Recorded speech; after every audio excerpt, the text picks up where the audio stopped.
3, 2, 1. Tai sveikinu. 100 milijonų peržiūrų ir penės paus. Reikia pakalbėti. Kas čia vyksta? Tu buvai režisierius, tu buvai wow! O dabar tu kažkokia namų šeimininkė, kurią aš turiu išlaikyti ir kurią turiu mokėti dienpinigius. Mes su tėčiu Skiriatės? gyvenk čia, kol susirasi kitą būtą. Kokį kitą būtą, aš neturiu pinigų.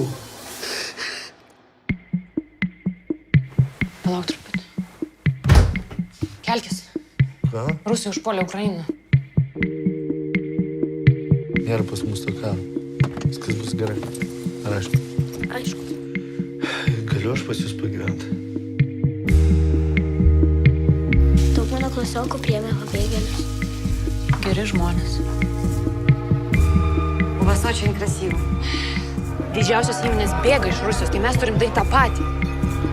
Pavyzdžiui, Rusija režisieriai gerai gyvena, tu norėtum ten pabandyti? Kokia Rusija? Karas. Nekelk balso prie mamos. Ai, mes priėmėm ukrainiečių šeimą. Labai gražus ponis. Nepakanka lėšų. Jeigu toks žinomas menininkas sudalyvautų, tai mums dėl matomumo būtų super. Žinomas. Nu jo. O tai kas ten vyks, ką ten reikės daryti? Mama, žiūrėk, tėtį rodo. Geras, ar ne? Gyvenimas turėjo būti įdomus. O tapo kažkokie.